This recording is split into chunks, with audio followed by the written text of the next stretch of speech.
सुप्रभात मित्रांनो. सकाळी 10 वाजता आम्ही तुळजापूर येथे दाखल झालो आहोत. मुंबईवरून आम्ही रात्री 12 वाजता निघालो होतो. तर मध्ये थांबत आम्ही आलो होतो, त्यामुळे आम्हाला इथे यायला 10 वाजले.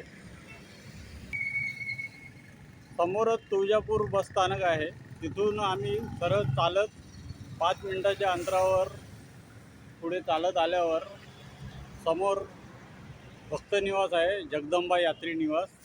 तिथे आम्ही 3-4 तासासाठी राहण्याची आमची व्यवस्था झालेली आहे. प्रति व्यक्ती त्या लोकांनी 100 रुपये दर आकारण्यात आला होता आमच्याकडे. तर आम्ही 5 जण इथे थांबलो आहोत. मी, माझी फॅमिली व माझे एक मित्र सदर यात्री निवासमध्ये थांबलो आहोत. आपण पण कधी याल तर हे तुळजाभवानी मंदिर संस्था तुळजापूर येथील भक्त निवास जगदंबा यात्री निवास इथे आपण राहावे.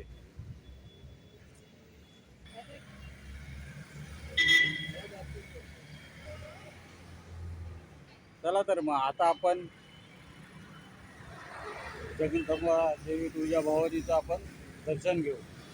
चला तर मग माझ्यासोबत भक्त निवासाकडून आपण 10-15 पावलं चालत आल्यावर समोर जो बोर्ड दिसत आहे तिथून डावीकडे वळून मंदिराकडे जाण्याचा मार्ग आहे. आपण याच मार्गाने मंदिराच्या दर्शनाच्या जाऊया. 15 ऑगस्ट स्वातंत्र्य दिनानिमित्त तुळजापूरमधील विद्यार्थी व NCC कॅडेट यांची प्रभात फेरी चालू आहे.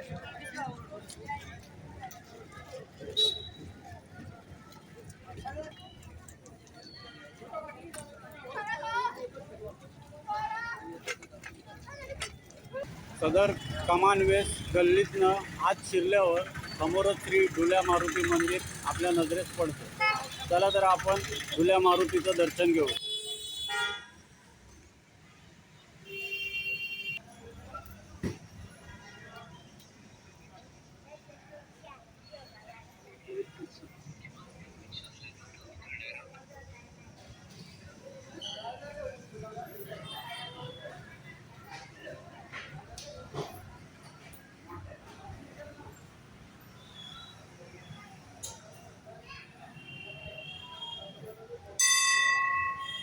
प्रशस्त असे ढुल्या हनुमान मंदिर आहे. हे खूप प्राचीन मंदिर आहे. चला तर आपण मारुती रायाचे दर्शन घेऊ.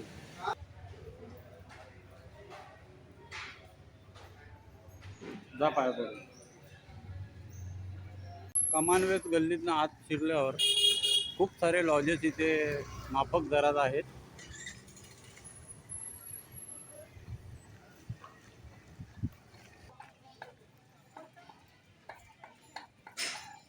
याच गल्लीतनं पुढे आल्यावर समोरच आपल्याला तुळजाभवानी मंदिराचं कमान व कळसाचे दर्शन होत आहे.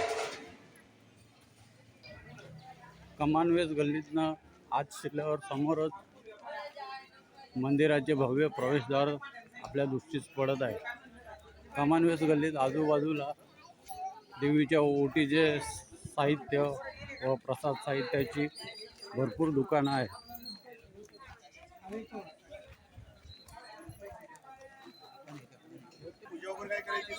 समोरच राजे शहाजी महाद्वार आपल्या दृष्टीस पडत आहे.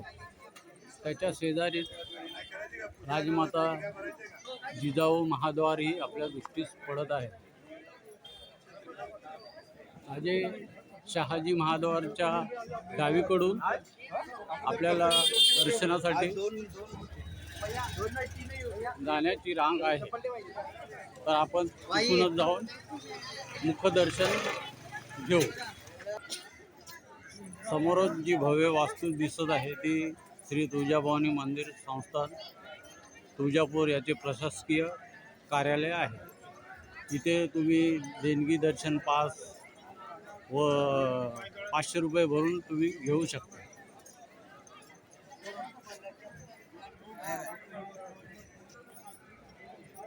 समोरच देणगी दर्शन पासची व्यवस्था आहे. त्याच्या डावीकडून आपल्याला पुढे दर्शनासाठी जायचे आहे. चला तर.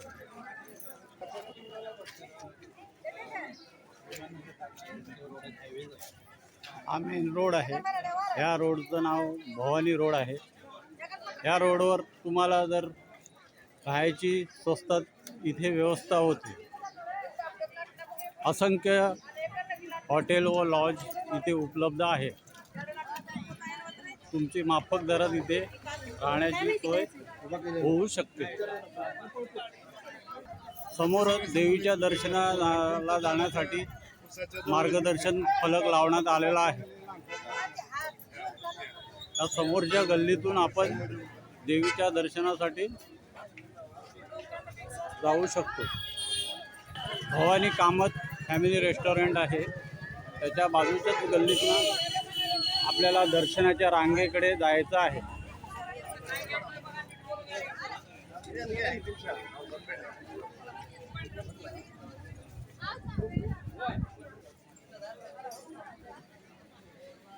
बोललो धक्का लागतो.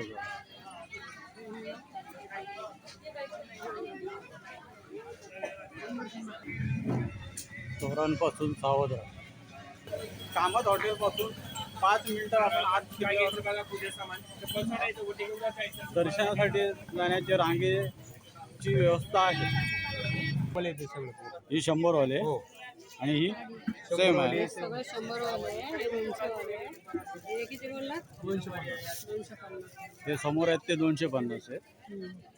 म्हणजे जोडवे खारीक सुपारी मणी मंगळसूत्र सगळं असतं.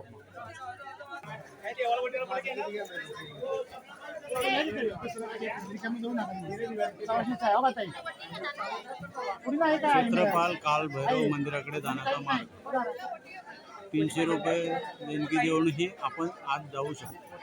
तसेच धर्मदर्शन मार्गाचा प्रवेशद्वार आहे. सदर कमानीतून आत शिरल्यावर 2 फलक आहेत, मुखदर्शन मार्ग व धर्मदर्शन. तर आपल्याला मुखदर्शन घ्यायचं आहे. चला तर येथूनच आत शिरल्या लाईन सुरू झालेली आहे. चला तर मग आपण दर्शनाच्या रांगेत उभं राहू. ही समोरची लाईन मुखदर्शनाची आहे. समोरच कालभैरवाचं मंदिर आहे. पण आपण भरपूर गर्दी असल्यामुळे आपण पहिलं देवीचं मुखदर्शन घेऊ.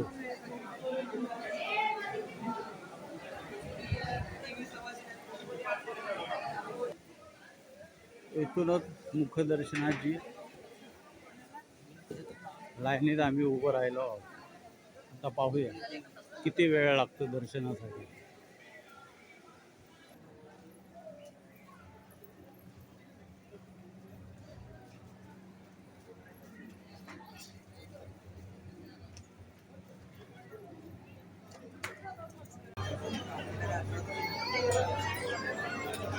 तीन फ्लोअर चढून आल्यानंतर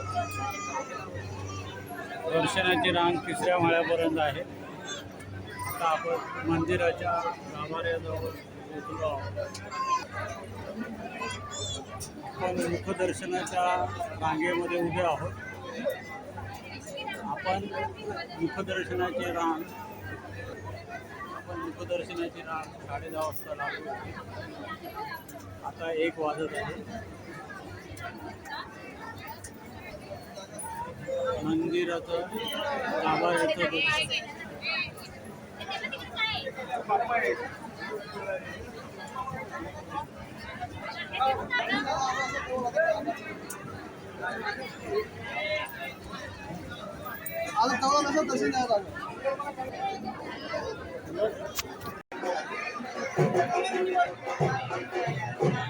आपण मुखदर्शनाच्या रांगेमध्ये 10:15 वाजता उभे राहिले होते.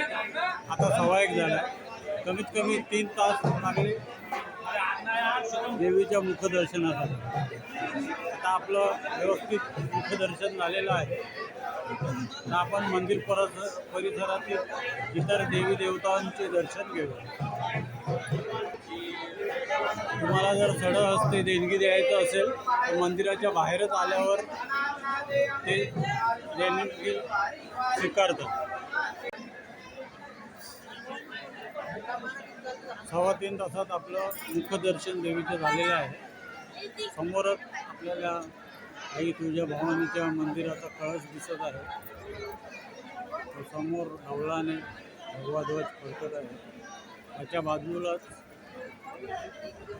गोंधळ पूजेचा कट्टा आहे. तिथे सर्व गोंधळ पूजेच्या विधी पार पाडण्यात येतो. समोरच आई तुळजाभवानीचं यज्ञ मंडप आहे. इथे देवीच्या होम हवन या पूजाविधी पार पाडण्यात येतात.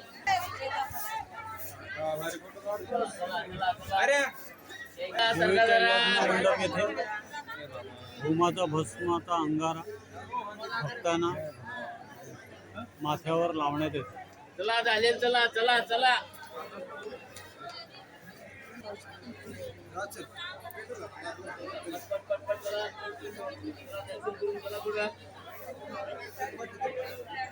मंदिर परिसराचे सर्व काळ्या कातळात सर्व बांधकाम करण्यात आलेले आहे.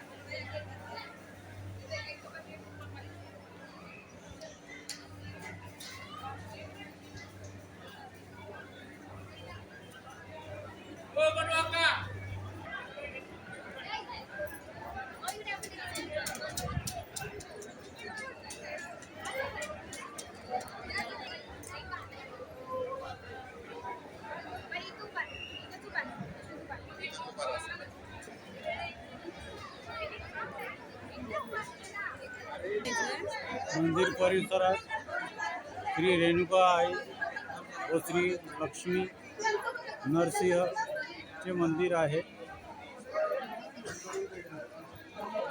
तसेच त्याच्या बाजूला श्री मल्हारी मार्तंड याचेही मंदिर आहे. मनातील चिंता दूर करणारा चिंतामणी सुखनावती ही एक काळ्या दगडाची शिला आहे. ह्याच्यावर हात ठेवून आपण आपल्या मनात जे नवस असेल किंवा जे मागणं असेल ती इच्छा तिथे जाहीर केली. जर दगड डाव्या साईडला वळला तर नकार समजावा, उजव्या साईडला वळला तर होकार.